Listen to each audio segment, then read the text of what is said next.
nous dit que nous voulons partager une réflexion avec vous. Mais juste avant, j'en ai toujours aimé faire ça, n'a dit pencher sur parole bon Dieu qui dit examiner toutes choses, retenez ce qui est bon. Et nous pourrons partager des points de réflexion côté que nous voulons faire une comparaison. Nous aimons les études comparatives. Nous pourrons faire une comparaison pour vous entre Jésus le Fils de l'homme et Jésus le Fils de Dieu. Et Fils de l'homme a un rapport avec la terre. Nous allons probablement partager des versets avec vous et pour nous montrer que à travers la Bible, quand nous lisons, chaque fois que nous faisons face à des termes que le Fils de l'homme viendra, il veut dire un bagaille, et chaque fois que nous voyons la Bible parler du Fils de Dieu, en parlant de Jésus, il veut dire un bagaille, il y a un message derrière. Jésus, le Fils de l'homme, il y a un rapport avec la terre. Jésus, le Fils de Dieu, il y a un rapport avec le ciel. Comparaison encore, c'est une comparaison avec le monde visible et le monde invisible. Jésus, le Fils de Dieu, a vécu dans un monde invisible. Jésus, le Fils de l'homme, pral vivre dans un monde visible. Il nous dit visible dans le sens que Jean la Bible dit, et nous n'avons pas à lutter contre la chair et le sang. Monde visible, c'est le monde de la chair et du sang. C'est le monde des humains.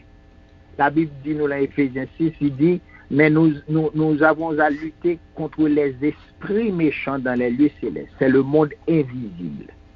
Comparaison encore, il peut aller entre le royaume céleste et le royaume terrestre. Et nous avons des exemples, pour Jésus lui-même, dans la prière que lui montre nous, il dit que ton règne vienne, que ta volonté soit faite sur la terre comme au ciel.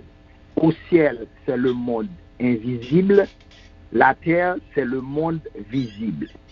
Encore, comparaison que nous avons essayé de faire, que nous pourrons faire, les pourrons faire entre Jésus qui habite une lumière inaccessible que nul homme n'a vu ni ne peut voir, c'est le monde invisible, et avec un Jésus que la Bible dit, il viendra et tout œil le verra.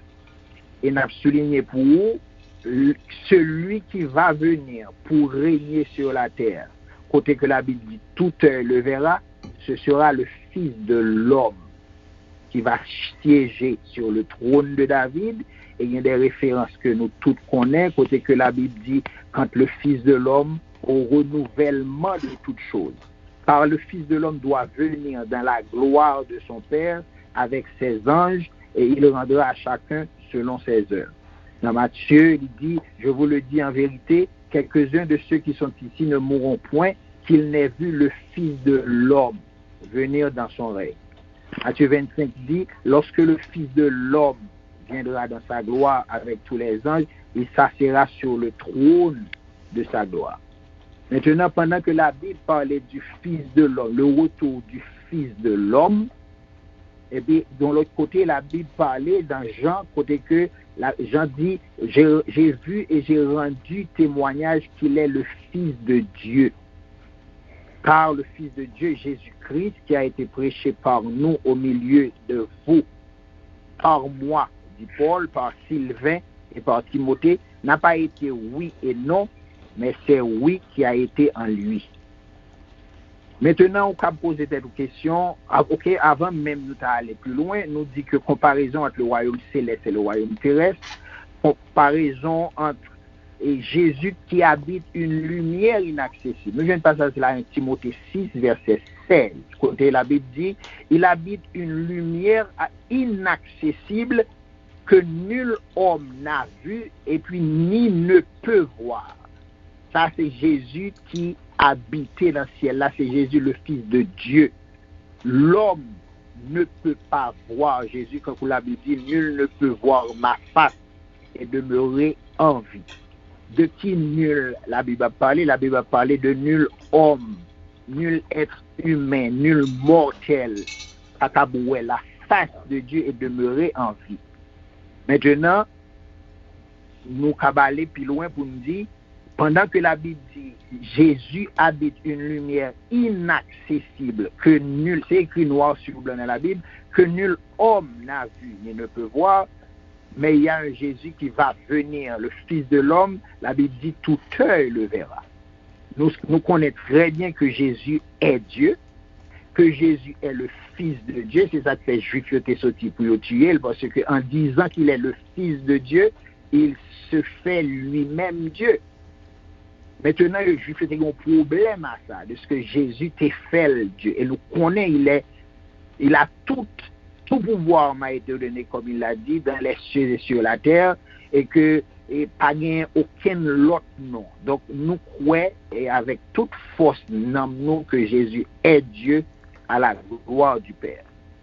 Finalement, la comparaison que nous avons fait entre Jésus, c'est un Jésus dans la gloire qu'il avait avant que le monde fût, et un Jésus dans la gloire après sa résurrection. Ou comme probablement poser des questions, mais frère Ali dit, qui différence, frère Philippe, qui différence il y a entre phrase que Jésus dit, Père, glorifie-moi de la gloire que j'avais avant que le monde fût, avant que Elohim, Dieu le Père, le Fils et le Saint-Esprit t'aient créé les hommes, t'aient créé la terre. Jésus vivait avec une gloire. Ça, c'est le monde céleste, c'est le monde invisible, c'est cette lumière inaccessible que nul homme ne peut voir, nul homme n'a vu, ni ne peut voir. Maintenant, pour qui ça nous pensons est nécessaire ou bien important pour nous faire comparaison ça? Au cap dit, mais frère Philippe, que Jésus le Fils de Dieu, que Jésus le Fils de l'homme, même Jésus. Oui, nous pouvons comprendre ça. Et ça fait nous dire que c'est une réflexion que nous avons fait. Nous comprenons attitude ça, réaction ça. Mais raison que fait nous voulons faire comparaison ça, réflexion ça, c'est tout simplement parce que là où pas fait différence ça, c'est difficile pour classer événements eschatologiques. Par exemple, si je demandé un chrétien pendant le millénium, qui côté il va y aller par rapport à Christ? Quel que soit chrétien, majorité chrétien, quand a posé question ça, il a répondu, serviteur, ça n'a pas intéressé pour me connaître si je suis en l'air ou bien si je suis à terre. Ça n'a pas intéressé pour me connaître si je suis dans le ciel ou bien si je suis sous terre. Ça qui intéresse, c'est pour moi avec Jésus. On a répondu, on a dit oui, c'est sage, c'est bien de penser ainsi. Mais on a dit être avec Jésus, définitivement, c'est une plus grosse bénédiction, une plus grosse bagaille qui gagne dans la vie d'un être humain. Mais est-ce que vous-même qui répond à une question, ça, qui dit ça m'intéresse, je n'ai pas besoin qu'on côté ma pied, si je l'air, si ma tête, si je devant, si je derrière, ça m'intéresse, c'est être avec Jésus. Bon, est-ce qu'on connaît que parmi les participants du royaume, parmi les participants du millénium que nous tous avons espéré le Jésus venu, nous connaissons Jésus pour faire 1000 ans de règne sur la terre. Maintenant, moun qui pourrait participer dans le royaume, est-ce que nous connaissons que la Bible dit a bien 3 positions d'après la Bible? 3 positions en rapport avec Christ. La Bible dit qu'il y a des gens qui pourraient chita sous trône avec Jésus. Jésus dit ça avec bouche pâle, celui qui vaincra sera assis avec moi sur mon trône, comme moi je suis assis avec mon Père sur son trône.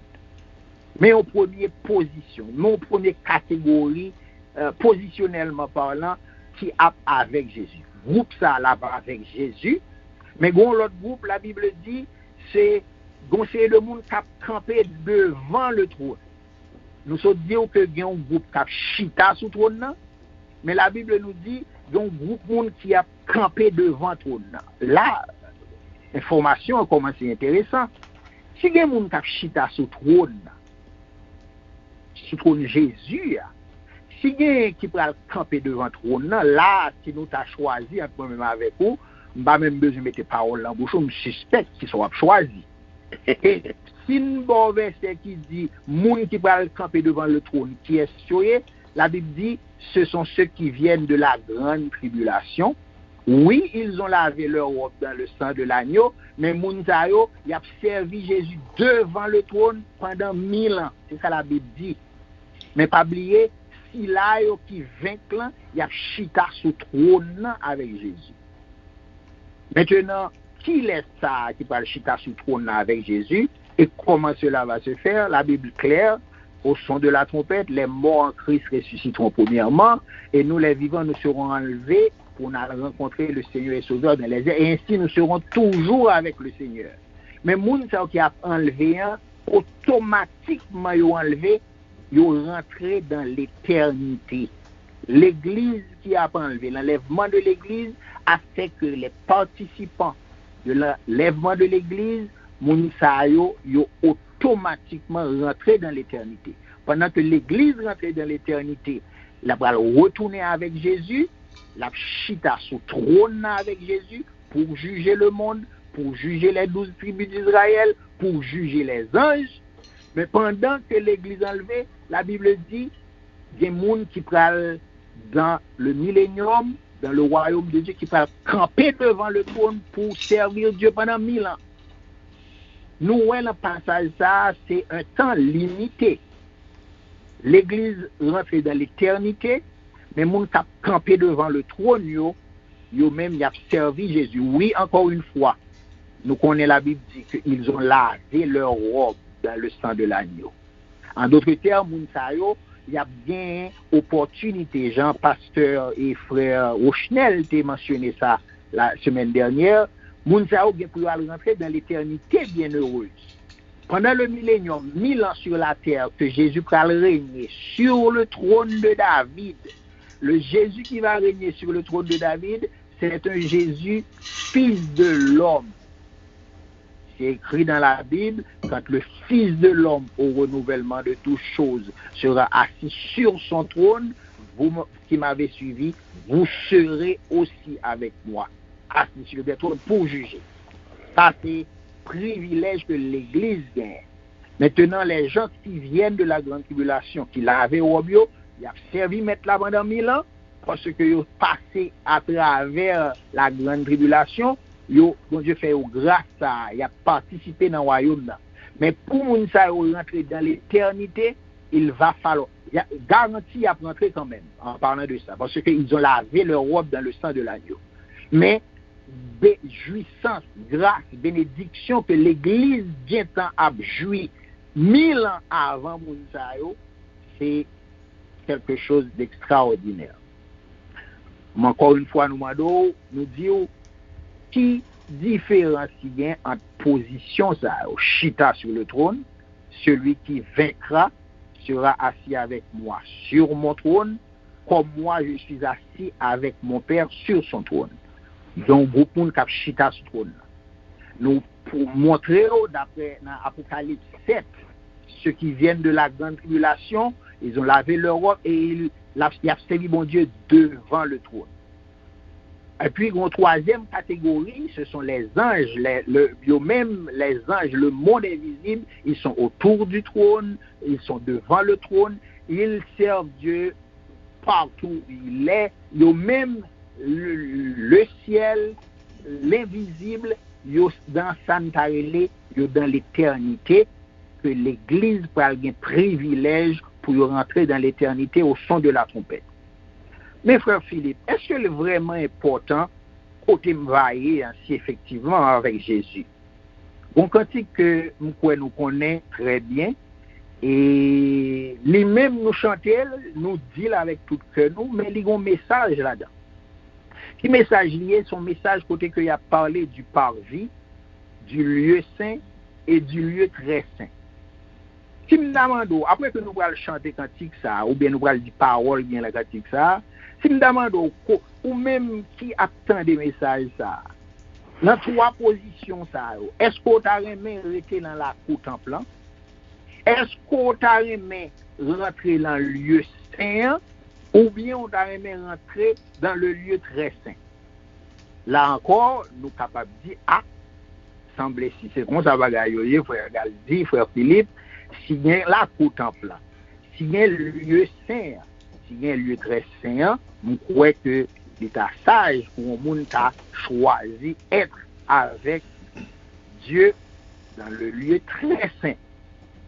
Quand il a dit, Oui, t'aimes la coute en plein. Fais-moi sortir dans foula.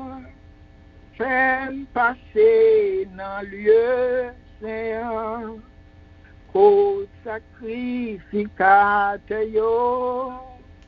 A fait belle louange au bon Dieu. M'envie ouais face au Seigneur maître. Non, moi soif justice ou, mais c'est seulement un côté. Prends-moi moi, conduis-moi dans le lieu très saint. Lave-moi avec sang l'agneau, purifié. Bouche moi pour saluer, purifié. Bouche moi pour saluer. En de cantique ça que nous sommes certains que des serviteurs, des servantes de Dieu, nous connaissons chanter. Et nous, l'église de New Rochelle, qu'on chante cantique ça, nous sommes toujours bénis chaque fois à le chanter. Et maintenant, quand ça dit, où est-ce que la cour en plein? Il y a des gens dans le millénium qui ont la cour en plein. Mais dans la cour en plein, Jésus a parlé. Il y a des gens qui ont dans le lieu saint. Dans le lieu saint, Jésus a parlé.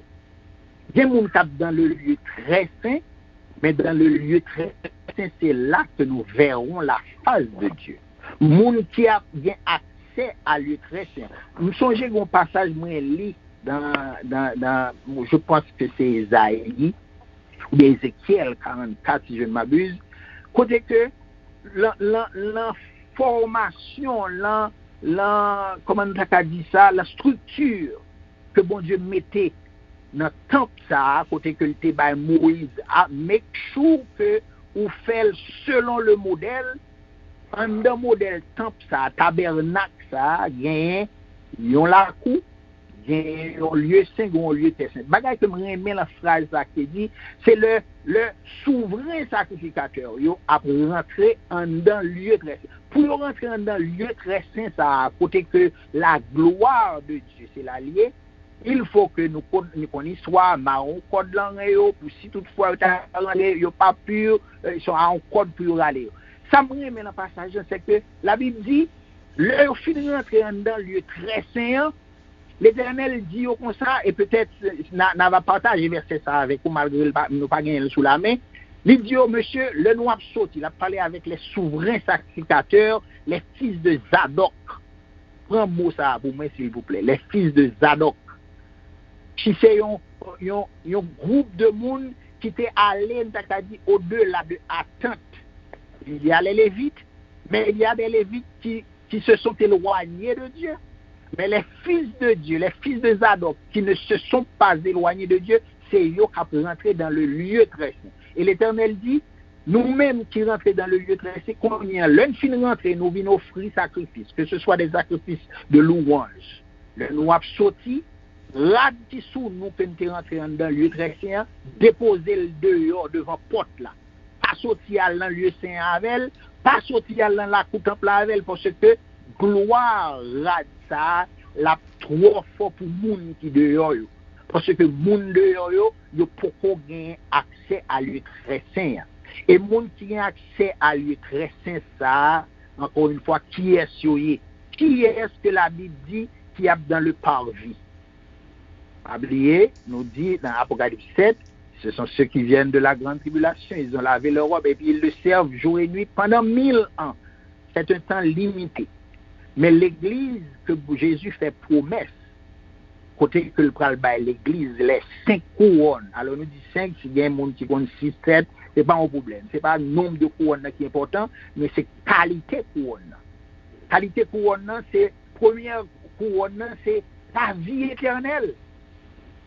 Celui qui vaincra, Jean 3, verset 16, Dieu a tant aimé le monde qu'il a donné son Fils unique, afin que quiconque croit en lui ne périsse pas, mais qu'il ait la vie éternelle. La foi en Jésus a fait que le trompette la sonnait, tout le monde qui était en Christ a hérité la vie éternelle. La vie éternelle, la trompette la sonnait ou rentrer dans l'éternité. Pendant que, après que l'Église finit rentrer dans l'éternité, on a joindre des mondes qui a sorti dans la grande tribulation, qui pourra servir Jésus sur la terre, qui Jésus n'a parlé, le Fils de l'homme. Et le Fils de l'homme, ça a des dizaines, des vingtaines de versets, qui chaque fois il a parlé du règne de Jésus sur la terre, on parle du Fils de l'homme, non du Fils de Dieu. Pour ça, parce que le Fils de l'homme, c'est lui-même qui est ressuscité dans la gloire, mais vous songez, après la résurrection de Jésus, il a visité apôtres, ouais Jésus, homme, dans sa gloire, mais pendant 40 ans, pendant 40 jours là, pendant Pentecôte, il a visité monsieur au fond, va-et-vient entre la terre et le ciel. Et puis, le Jésus monté à Galilée, le lit manger poisson à monsieur après sa résurrection, et puis la Bible dit, ce Jésus que vous avez vu enlevé au ciel reviendra de la même manière. Le Jésus qui était chita avec monsieur apôtre disciple sur la terre, à Jérusalem, eh bien, l'ange où est Jésus passé dans l'autre dimension, le enlevé. Enlevé pour aller qui bon? Est-ce que apôtre te kabal dans lieu ça? Il faut prêt pour ça parce que apôtre pral gen accès au son de la trompette. Accès à qui ça? À cette lumière inaccessible que nul homme n'a vu ni ne peut voir. Nul homme, c'est nul mortel. Nul homme, c'est nul, c'est la chair et le sang. La Bible nous dit clairement que la chair et le sang ne pas capable hériter royaume ciel là. Pour qui ça? Parce que la chair est faite de matière. Le sang est fait de matière, tandis que pour vivre dans le ciel là, pour vivre dans le monde invisible, pour vivre dans le royaume céleste, il faut que cette transformation qui se fera au son de la trompette. C'est ça que la Bible dit, qu'au son de la trompette, les morts en Christ ressuscités. Et nous serons changés. Changés en qui ça? Changés pour épouser cette nature divine. Nul, Jésus dit ça dans Exode, il dit ça avec, je pense, avec Gédéon. Même dans l'Ancien Testament, Jésus dit, mais nul homme ne peut voir ma face et demeurer en vie. Et nous joignons après la résurrection de Jésus, et ça, là, nous parlons un grand exemple pour nous parler de Jésus, Dieu a. Là, nous allons rencontrer avec Paul sur la route de Damas. Paul, qui ça le dit? Il tendait la voix du maître. Il ont lumière avec nous, mais on n'est pas capable de voir la gloire de Jésus dans sa plénitude et demeurer en vie. Jésus fait pas Paul, il permet de voir, et puis monsieur fait 3 jours aveugle. Maintenant, il y a le Jésus, le Fils de l'homme. D'ailleurs, celui qui sera assis sur le trône de David et qui régnera sur la terre pendant 1000 ans, c'est le Fils de l'homme. Chaque fois qu'on parle du millénium, la Bible fait référence à Jésus, le Fils de l'homme. Mais pas oublier, le règne millénaire est un règne limité. Jésus prend le travail à travers ces gens-là, les Juifs, les gens de toute tribu, de toute nation, et prend des gens qui mourent, des gens qui mangent, boivent, dormir, il y a dormi dans le règne millénium. Jean Pasteur et Ochnel te dit. Mais les gens qui prennent l'opportunité pour vivre dans le règne, ça, la Bible nous dit que il y a un plus bon toujours derrière le règne, ça, qui c'est la félicité éternelle. Mais gloire soit rendue à Dieu, l'Église, au son de la trompette, 1000 ans avant la félicité éternelle, l'Église est rentrée dans cette vie éternelle, au son de la trompette, changée pour aller à... Et ça fait Jésus a venu chercher qui est une Église sans tache, ni ride, une Église incorruptible. Bon, puisque l'heure a marché, nous faisons une comparaison rapide pour... En comparaison entre Adam et Ève avant le péché. Nous tous connaissons que Adam et Ève avant le péché, nous avons dit, ils étaient parfaits. Et parce que, bon Dieu créait, tout ce que Dieu a créé était bon. Maintenant, on a fait comparaison entre Adam et Ève, l'homme. qui était parfait, quote on quote, avec l'Église après l'enlèvement. C'est-à-dire, ça nous dit, Adam et Ève avant le péché, comparé à l'Église après l'enlèvement.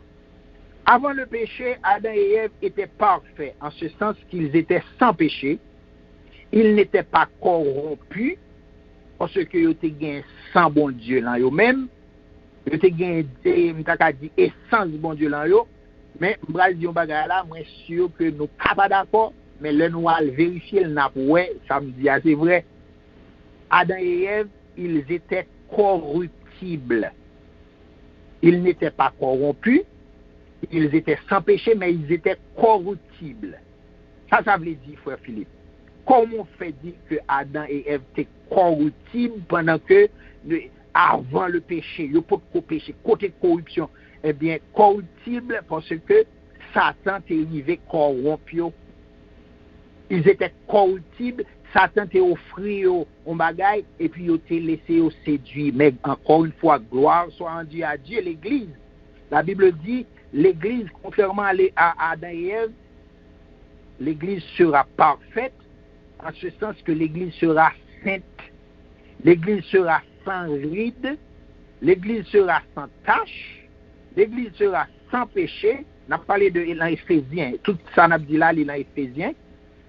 L'Église sera immortelle et l'Église sera incorruptible.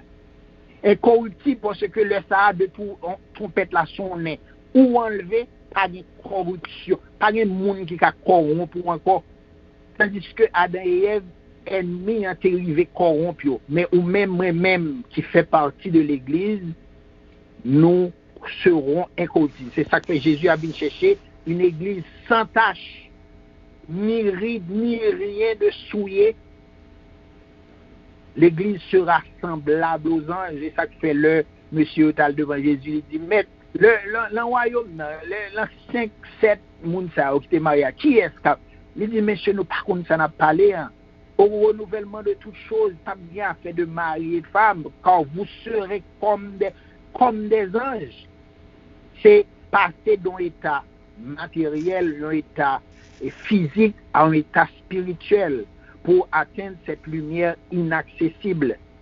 Personne ne pourra corrompre cette Église puisque l'Église possédera la nature divine étant fils de Dieu, étant fils de la résurrection et étant la vie éternelle. La Bible nous dit, nous sommes tous fils de Dieu par la foi en Jésus. Et ce sont les fils de Dieu qui vont s'asseoir sur le trône. Qu'on y a posé aux questions encore. Jésus le Fils de l'homme, Jésus le Fils de Dieu. Si nous avons posé aux questions, qui compte au taremé? Ah, frère Philippe, depuis avec Jésus, bon. Mais est-ce qu'on veut chita sous trône? Ou bien on veut camper devant le trône? N'a seulement rappelé ça, moun qui campait devant le trône, c'est moun qui était raté, enlèvement. Ils viennent de la grande tribulation, ils ont lavé leur robe dans le sang de l'agneau, oui. Mais il y a tant de 1000 ans pour rentrer dans l'éternité. Bon Dieu nous qui fait aux grâces, puisqu'ils ont lavé leur robe dans le sang de l'agneau, yes, il y a rentré dans l'éternité bienheureuse. Mais ou même avec, si nous étions fidèles, et nous avons demandé bon Dieu pour aider nous être fidèles, nous rentrer dans l'éternité au son de la trompette.